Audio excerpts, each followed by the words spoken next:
Salve, salve YouTube! Bem-vindos a mais um vídeo, eu sou o Yuri e esse é o canal do Professor Noob. Dando sequência às nossas reações, às nossas descobertas no mundo do rap, hoje a gente vai novamente seguir com o projeto Cartas do MC Cid. Hoje a gente vai para a carta número 2. Aviso, desde cara, desde já. Primeiro, talvez tenha uns barulhos de fundo, o pessoal também é barulhento aqui, então peço perdão logo de cara.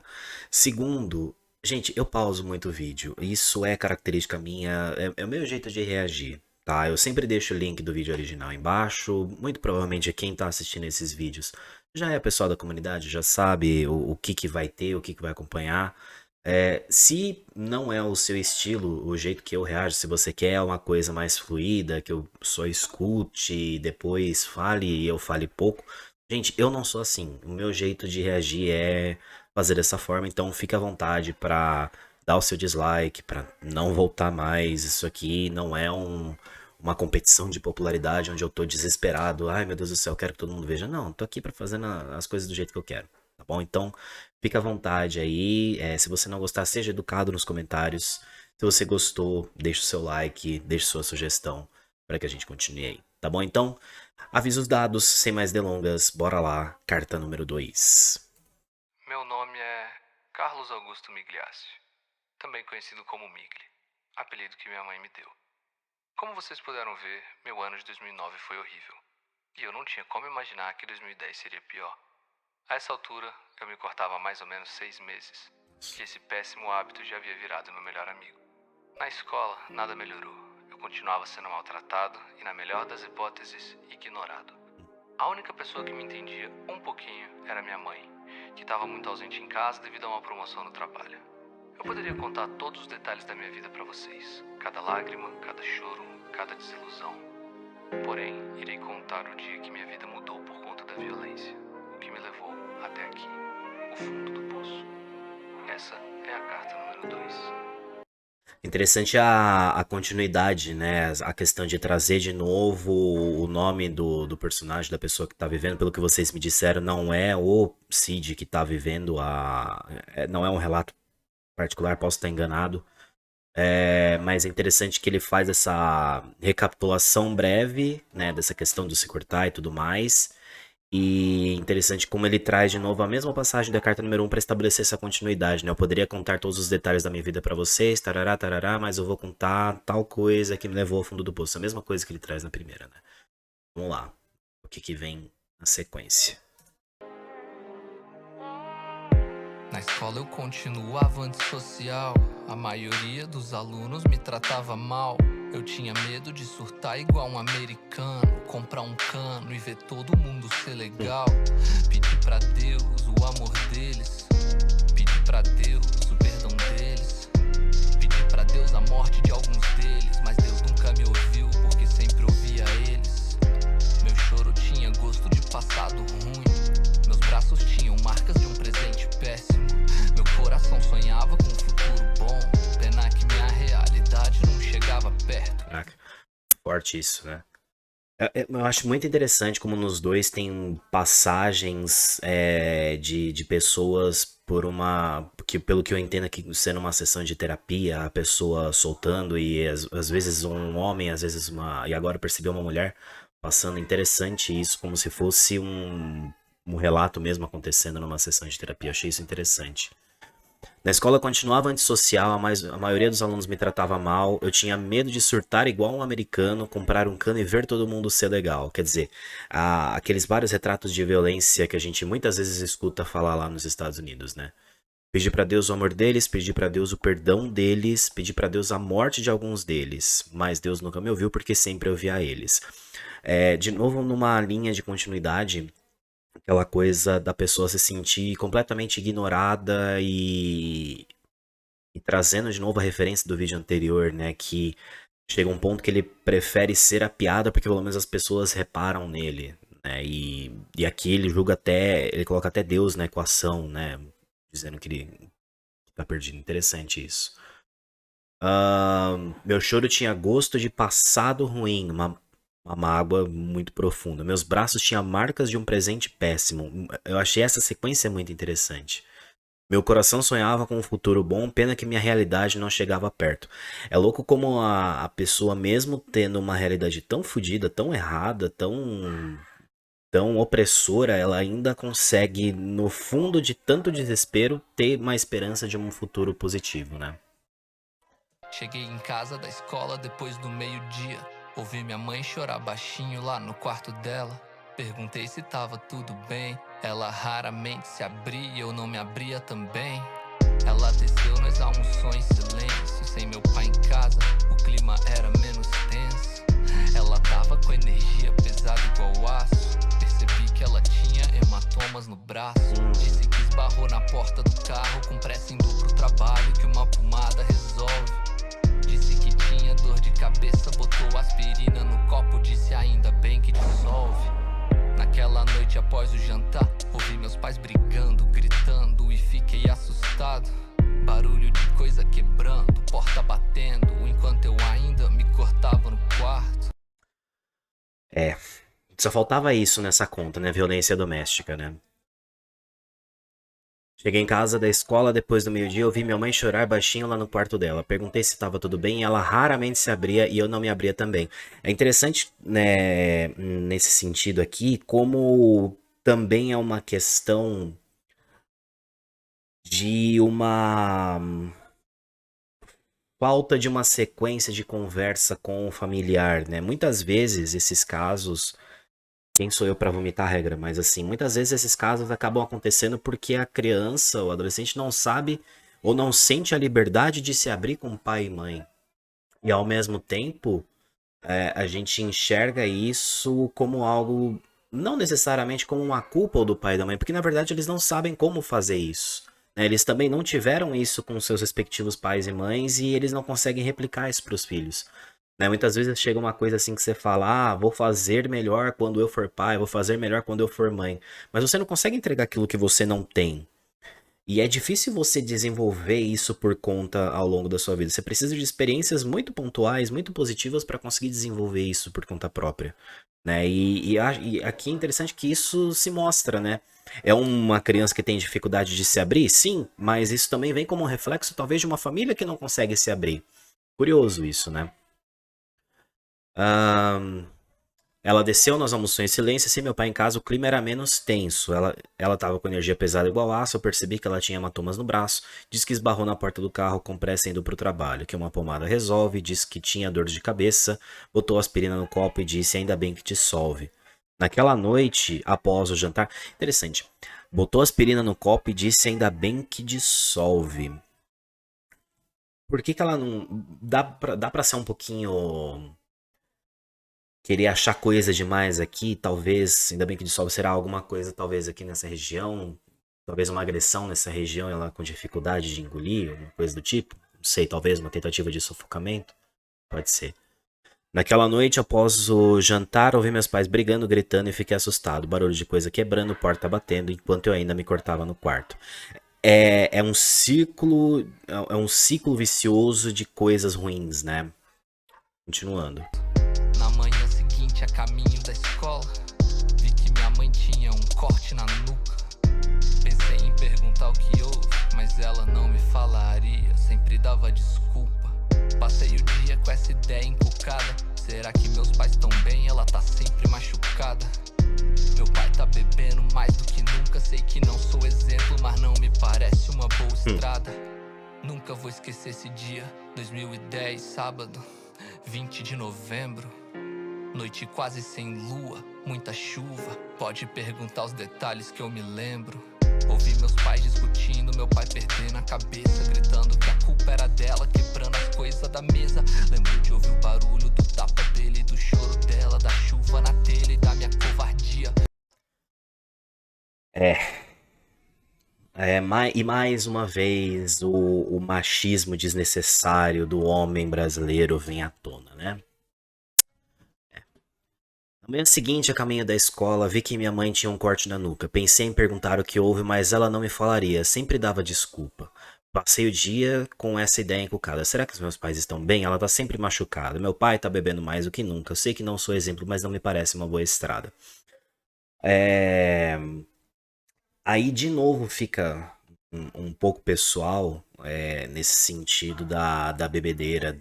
E é complicado porque é foda porque muitos homens, muitas famílias têm essa questão do abuso da bebida alcoólica como uma fuga, mesmo que a pessoa não perceba, né? E é curioso, não digo que seja exatamente o caso aqui, mas é curioso como muitas vezes essa questão do abuso da bebida, ela vem como uma fuga porque o homem não tem outro método de conseguir extravasar. Porque cresce com uma, uma opressão tão grande. Eu já falei sobre isso em alguns vídeos aqui. É uma opressão tão grande você crescer homem dentro da nossa sociedade machista brasileira que você não encontra mecanismos para extravasar isso e você desconta isso das piores formas possíveis, né? E na maioria dos casos, isso acaba esbarrando na questão da bebida alcoólica e vai.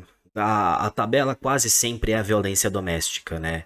É o homem que não pode chorar, é o homem que não pode sentir emoção, é o homem que tem que ser forte, mas que em todos os sentidos da vida dele, tudo isso se resolveria se ele não tivesse. Primeiro, se ele tivesse um apoio, segundo, se ele não tivesse tanta opressão. Não tô justificando o que esse pai fez, tá? É mais uma questão de apontar um comportamento tão cíclico e que acontece em tantos e tantos lares, né? Muitas vezes essa questão da violência doméstica, essa questão do abuso do homem, ela vem muito pautada nessa questão, sim, do abuso da bebida alcoólica, de uma certa dependência, ao ponto que isso, na verdade, se resolveria de outras formas se a gente não tivesse uma criação tão opressora, que exigisse tanto determinados comportamentos que são completamente desnecessários, né? Quem disse que eu não posso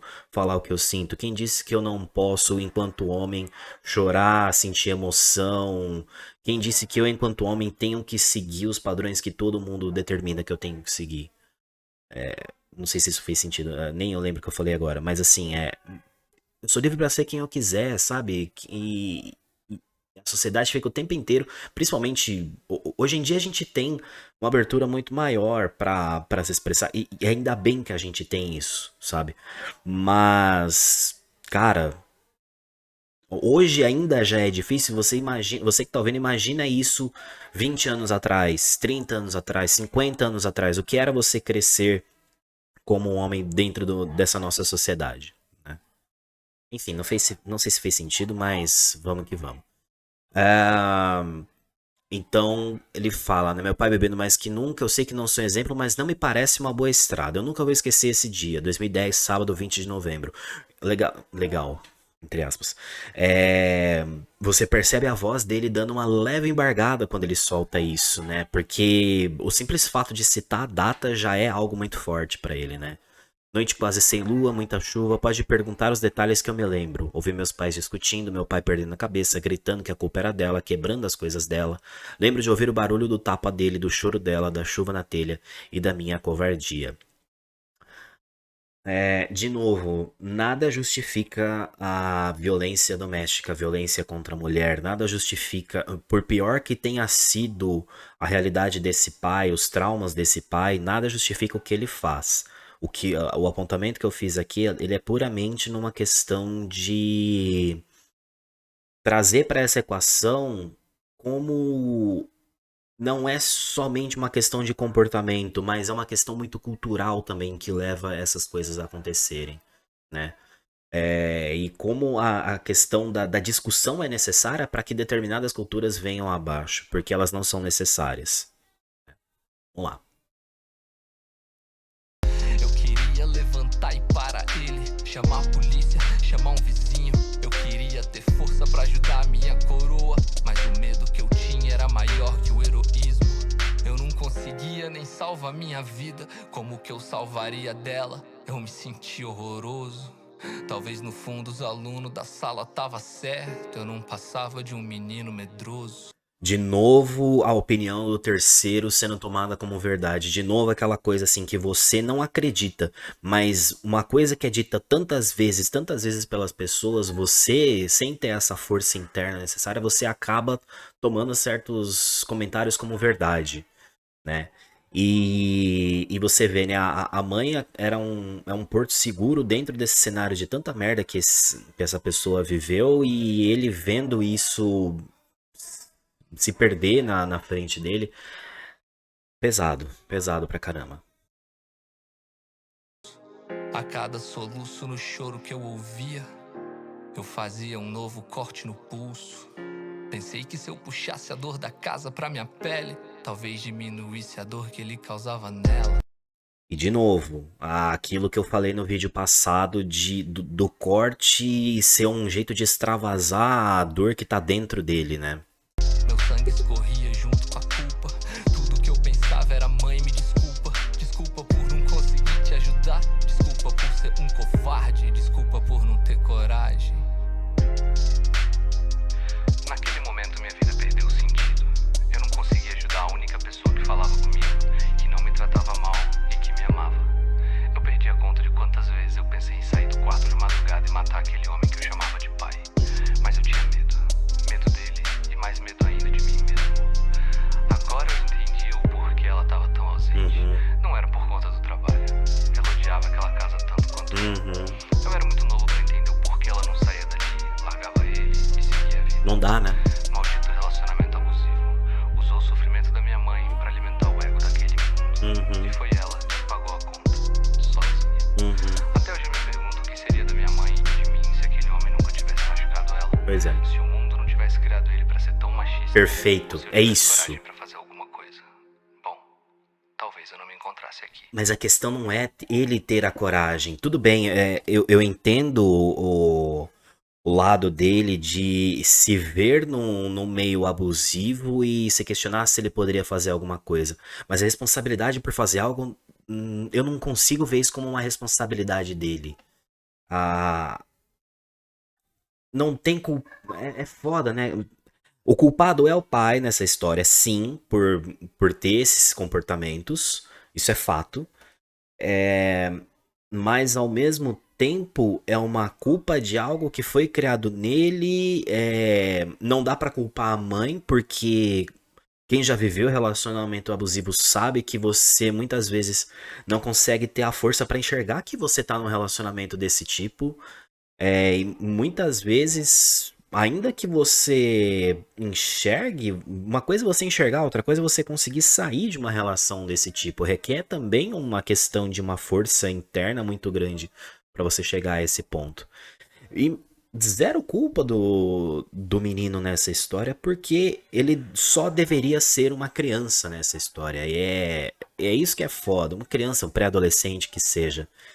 Mas não é uma questão. Só que é foda, né? Também não dá pra pessoa olhar pra isso entendendo o que tá acontecendo e não pensar que ela poderia fazer algo. Várias situações na minha vida que eu passei muito novo, questões de, sei lá, questões internas de família, de saúde, que eu tive consciência muito cedo. E eu olhava e falava, tá, mas o que que. Poxa vida, eu não consigo fazer nada sobre isso. Tá, mas não era o meu papel também chegar e ter uma solução, mas ao mesmo tempo eu também não tinha culpa de perceber as coisas tão cedo. E é um caso semelhante aí. Novamente, né?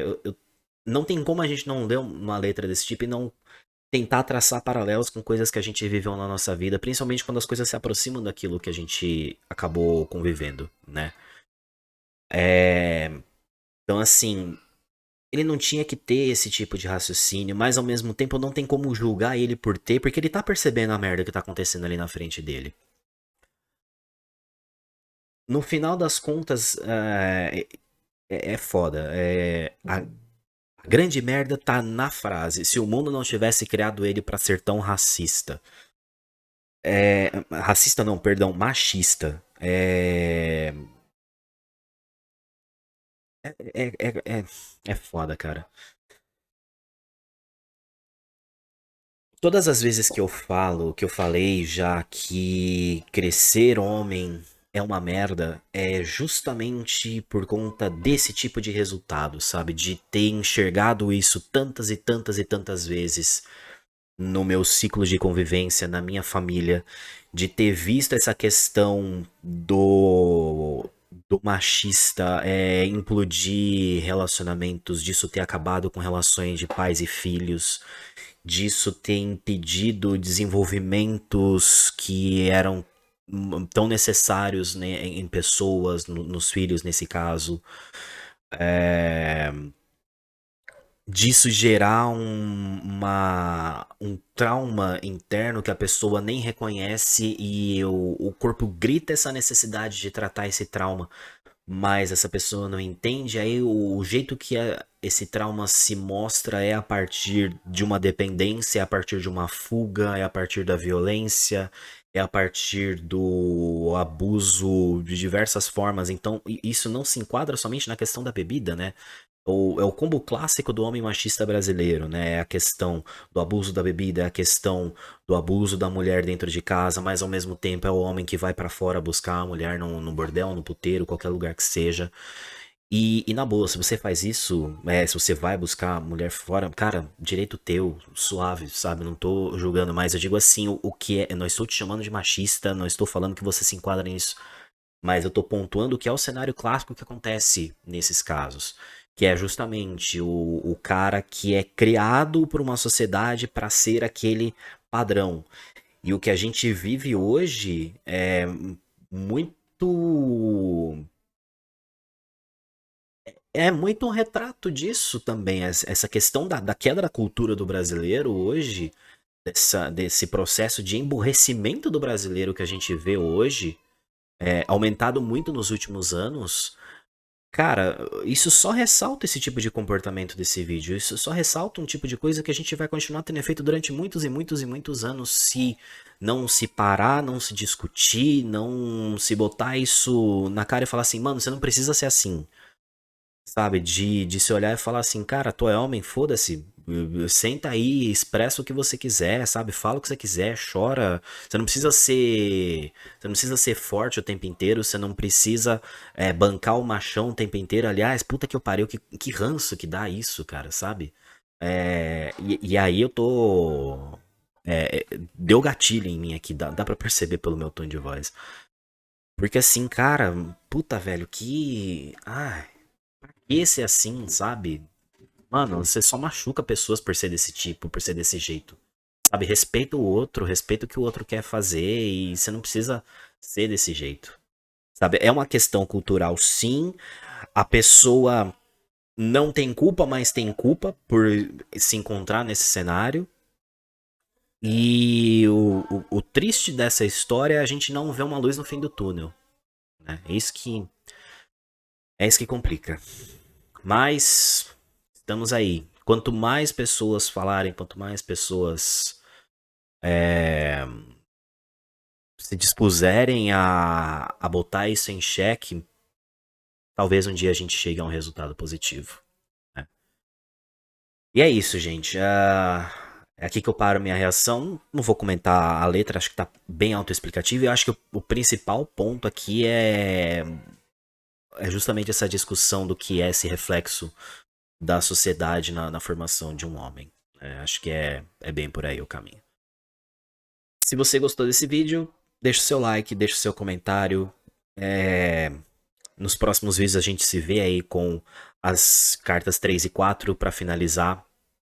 E é isso aí, galera. Vejo vocês na próxima. Valeu!